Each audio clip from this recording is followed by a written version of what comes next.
Hello guys and gals, me Mutahar, and I'm actually pretty tilted, okay? To understand, this video is brought to you by an actual argument that I've had. Now to understand, the argument was about Facebook's Metaverse, and actually just the Metaverse in general, but really it started off talking about Meta and just the idea of, hey guys, put the goggles on, we can live in the future! Now I made videos where we looked at, the crappy Wendyverse like a few days ago, and it was a laughable sort of thing to come out of, but the argument that I kind of had was the viability and long term of metaverses in general. And just like when people come up and tell you, this is a brand new thing, guys. I've never heard of a chat room before. I've never heard of an IRC before. I've never heard of a BBS net before. God, I'm old. I've never heard of an MMO before. Yeah, that's the kind of arguments that you end up having, okay? Now, I like to just say one thing. I live life by saying I'm not smart, okay? I'm not smart. I may know about computers. I may know about a few things, but I by no means am an expert on anything, really. I'm not an expert on politics, so I don't talk about it. I'm not an expert at cooking, so I don't talk about it. I'm not an expert at butt plugs, so I don't talk about it. Look, I'm an expert on goatsies and like found footage crap and like dark web and computers. That's what I like to talk about, okay? It's called staying in your lane and just really talking about the things that you're passionate about, okay?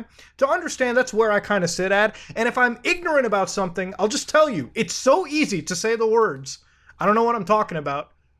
There we go. Can I learn? All right, it is what it is. I wish more people did that. Now to understand, all right, the metaverse is not this unique concept. So I'm kind of going to split this video up into parts to sort of tackle on every argument that I have. But to start off with, the metaverse is this thing that you've been hearing about on the internet all the time. If you've been sitting on the toilet fucking dumping ass like I do every morning, you probably have come across numerous articles that have been sent to your device that constantly tell you, the metaverse, ooh, the metaverse is expanding. Hey boys, the metaverse just allowed monetization. You know, in the metaverse, you can finally get laid. Now, ladies and gentlemen, last I checked, the closest to getting laid on the computer were virtual strippers that you could find. But that's not what the metaverse consists of. See, the metaverse is this thing that you'll probably hear about with Meta, Facebook, and like various like companies now that are trying to develop social virtual worlds for people to connect to. So the general idea is, hey guys, we're at home, all right, let's find a way to communicate and connect to each other that you've probably never heard of before, except that it's happened before.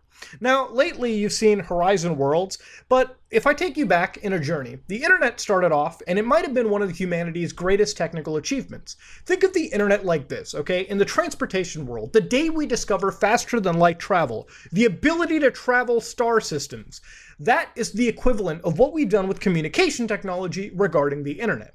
Before the internet, communicating with each other and sending stuff over cables, waves, satellite was something that was relatively new. When the internet was formed, it connected the world into one global village. All of a sudden, people from the United States could send messages all the way to India and back and forth nearly instantaneously, within milliseconds. And that is a great achievement. And in a lot of ways, when the internet started out, it wasn't something that everyone jumped onto immediately, okay?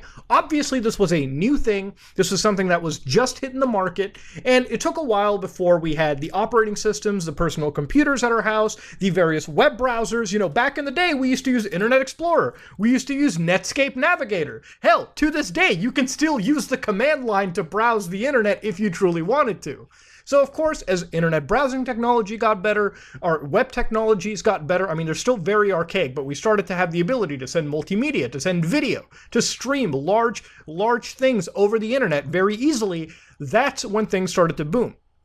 I would say it wasn't until 2005, 2004, when smartphones, the ability to access the internet by opening up a device, tapping in one little app, and just jumping onto whatever website you had nearly instantaneously, was the internet the super mainstream juggernaut that it is now.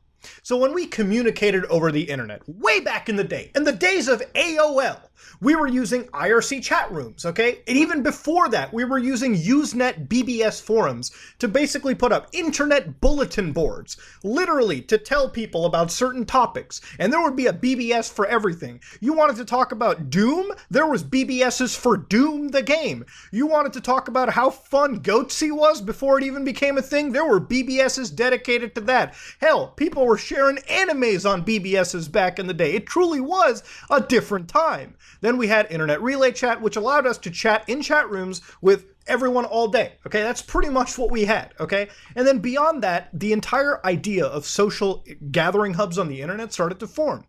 As we had better technology, as video games started to mature and the internet infrastructure matured itself, we developed things like Habbo Hotel, like Furcadia, like various MMORPG games. I would argue games like World of Warcraft are more metaverse in some ways than they are just games. While yes, you quest and dungeoneer and build things, there are auction house systems that allow you to participate in online economies. There are towns and guilds to join in. It is, without a doubt, one of the largest social spheres as well. And beyond World of Warcraft, you got Final Fantasy XIV. You've got Grand Theft Auto 5, I would say, is just as much of a metaverse as anything else. Have you seen the amount of streamers who are on GTA role-playing having legal court case battles over the internet? Yeah, I would say that game has jumped beyond just being a crime simulator to a game where everyone is connected doing various things, various social things between each other. Even when it comes to just metaverse related things, where all it is meant to be a social hub, we had things like Nebula Realms, which is still active to this day on PlayStation. Hell, PlayStation Home was its own thing, which I've actually met close friends of mine on. There's even Second Life, which is very old, and it's something that we used to communicate, build things, sell to each other, and have an online infrastructure. There.com. Virtual 3D metaverses that you could log into from the comfort of your own computer are not a new concept. If anything, a lot of these systems were even designed to run on lower end hardware because they were just trying to get as many people to jump in and communicate as much as they want. That was the whole goal of online social spheres to connect to, just having client software so people could jump in and communicate using a global server. When you look at these new metaverses like Horizon Worlds, what's the difference? Other than putting on a head-mounted goggle device, a head-mounted device, a VR headset, and walking around what appears to be an Xbox Live party but with 3D avatars, what is the difference? It is without a doubt the same thing as an IRC chat room or an MMORPG video game, except it's more expensive and more cumbersome to operate in. That's the issue with the metaverse. Everyone has been trying to tout this as it's a new concept, especially Facebook, a company, may I remind you, that has lost $250 billion around roughly of its market cap just by switching from a social media hub to a metaverse company. But of course, that's not completely true. Facebook has actually been losing and taking L's in numerous lawsuits, but also to rising social media platforms like TikTok. TikTok, without a doubt, is jumping in, and the only metaverse platform, the only meta platform that is actually somewhat resistant to this change is, I believe, Instagram. Because WhatsApp is losing numbers, Facebook or Meta is losing numbers, and without a doubt, Instagram may be the only thing that keeps them alive. But for how long? Because TikTok is a juggernaut. And I'm not a defender of TikTok by all means. I think a lot of these social media companies are actually just AI attacks on basically human beings. It's just literally designed to make humans dumber and waste time by scrolling through feeds of garbage. So I'm not trying to defend TikTok or anything, but this is the reality. Facebook is losing to TikTok. Facebook has also lost to Apple. Facebook has lost to big companies like Google and Apple, who are, especially Apple, that are implementing stringent privacy guidelines on their hardware, to prevent Facebook or Meta from taking actual data from them. This is killing them. They used to be a company that was able to grab and farm as much user data as they could and sell you shit, and sell that data to advertisers to make a killing. They were turning you into a fucking money printing machine. And because companies like Apple came in with their own ulterior motives, decided to absolutely cut them from the grid and cause them absolute losses. It's why Facebook, Instagram, WhatsApp to this day basically begs you to allow you to be tracked. And you shouldn't let them track you. If they ever tell you you're going to have to start paying for Facebook, here's a trick. Stop using it. It doesn't do anything. It's not like any other social media platform or tech company that actually provides a worthwhile, useful service. Hey, Microsoft at least has platforms for people who are developing applications. Google at least provides you 90 services that are actually useful for data retention, running your company, and managing emails. Facebook provides you old people that frankly feed you a bunch of garbage on their pages. That's it. That's all it is. It's a boomer-run platform, and it's going to die alongside the goddamn boomers. It's not attracting the younger kids anymore. The millennials like me that started off on it definitely aren't signing back on like they used to. That's where Facebook is sitting. So when I get a little heated about it, it's because I've seen the trend. I've seen the lines. I'm good at identifying the pattern, okay? I've seen it. I live and breathe this world. I know the following trend. I know doomsday when I see it coming. So again, let's switch gears further into the Metaverse platform, okay? It's not new, it's not out there. What are they doing to change it and make it better? Well, for instance, Metaverse's Horizon Worlds is now starting to actually think of monetizing, okay? So monetization, which is basically abilities for you to sell and buy virtual things within their platform, is again not something new. It's called Roblox. Roblox has been doing this for a long time, and it's shady as hell if we want to get into it. There's a really good video by People Make Games that you can actually look into where they talk about the shady black market dealings of Roblox. I'm not saying that'll anywhere be close to like what you'd see on Horizon Worlds, but it's kind of a byproduct of a lot of these, systems where you can buy and sell things. But Horizon is touching the monetization angle. They're trying to sell you things, okay? Now, for instance, something that I find really interesting here is this is one screenshot that Meta released of this upcoming in-world system. So here they said, in-world purchase, confirm it, right? So they're selling you a secret temple key for $5, so basically horse armor.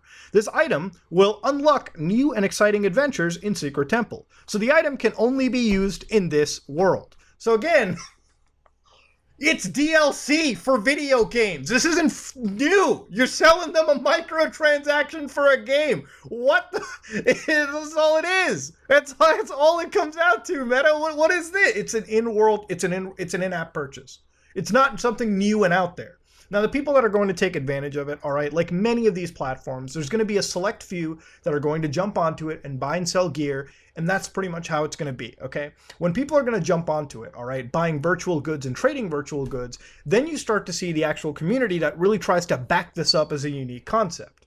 There's a lot of overlap between the NFT digital collector crowd, the crypto crowd, and the Facebook Metaverse crowd, because a lot of people will give you the Web 3.0 mentality, okay?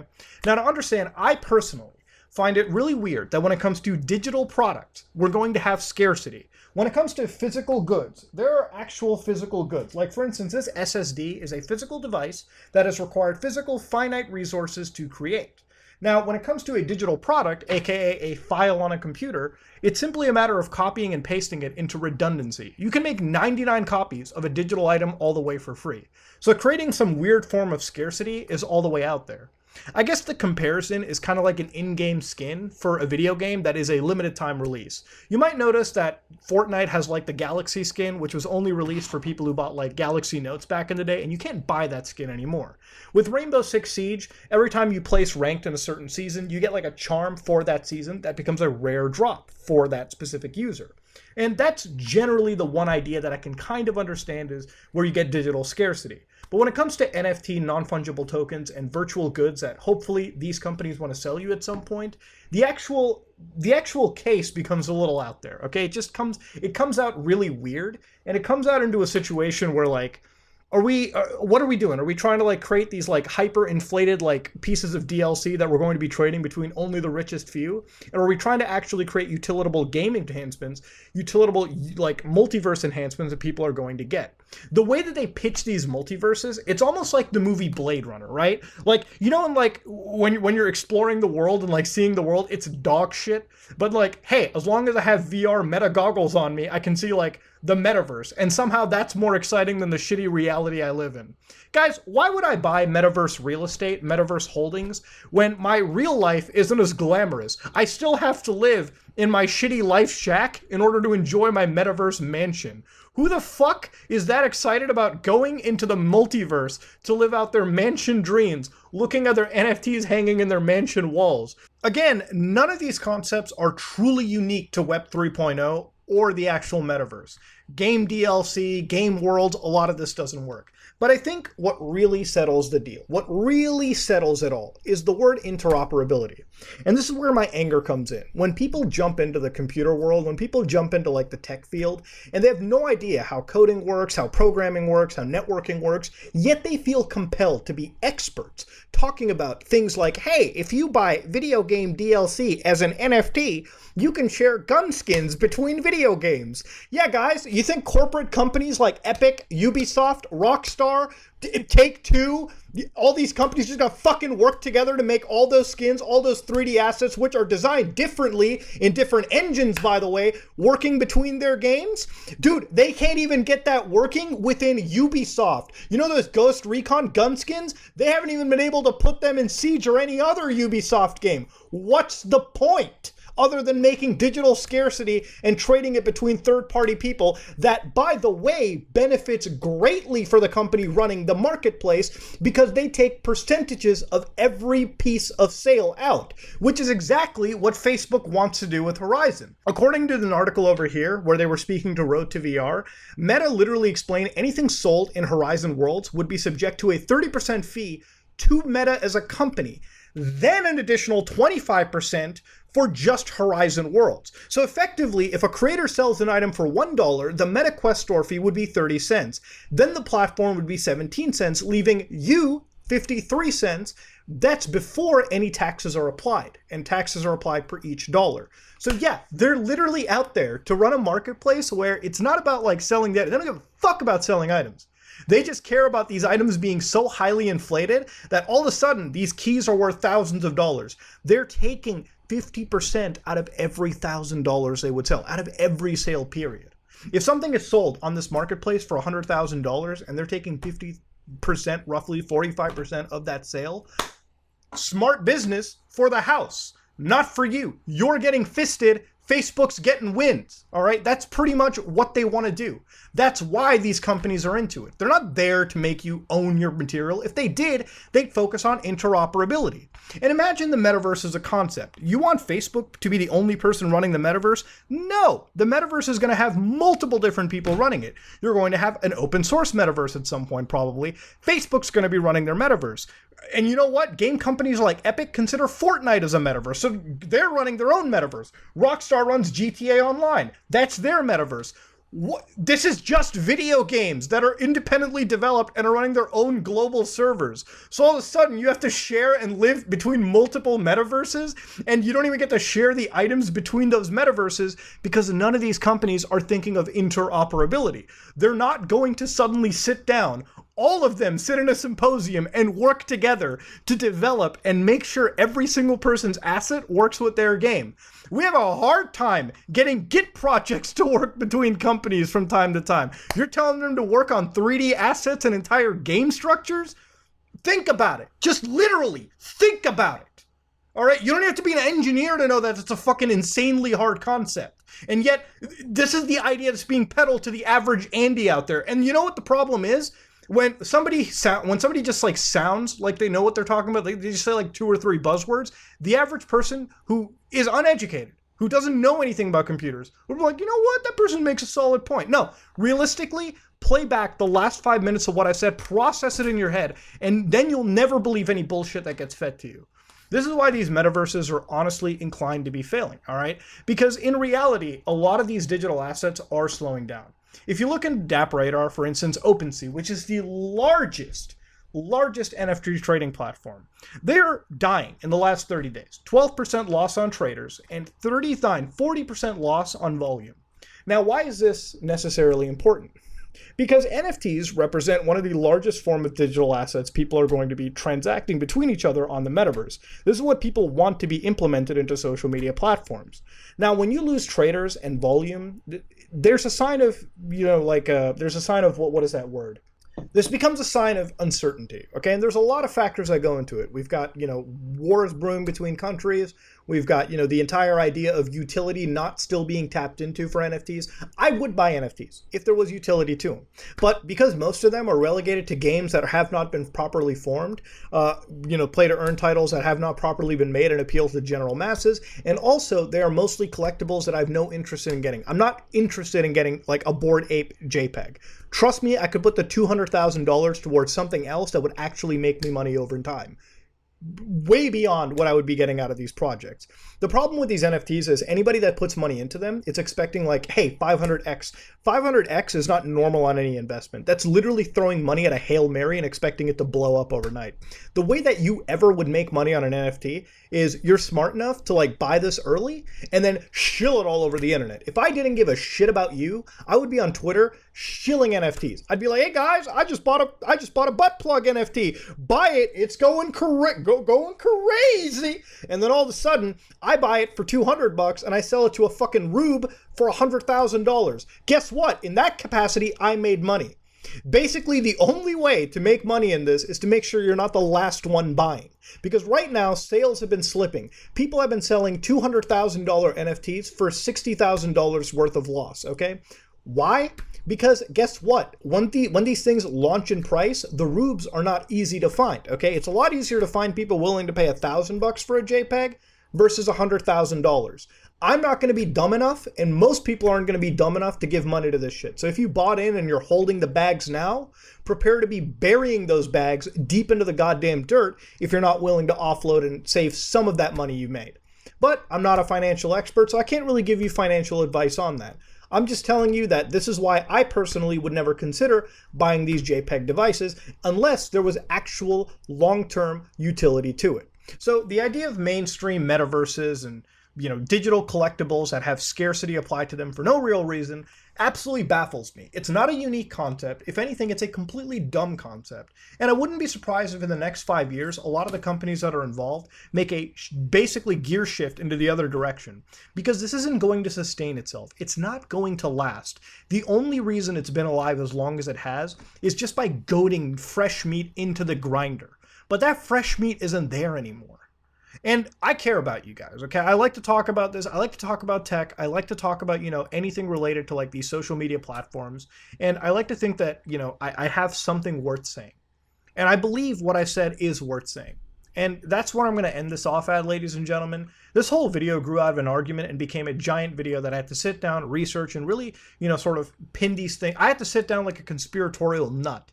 And I don't feel conspiratorial. I feel like what I've described to you is logically sound, and I want you to be the one that lets me know what you think about it in the comment section below. That said, this is me, Mutahar, and if you like what you saw, please like, comment, and subscribe. Dislike it if you dislike it.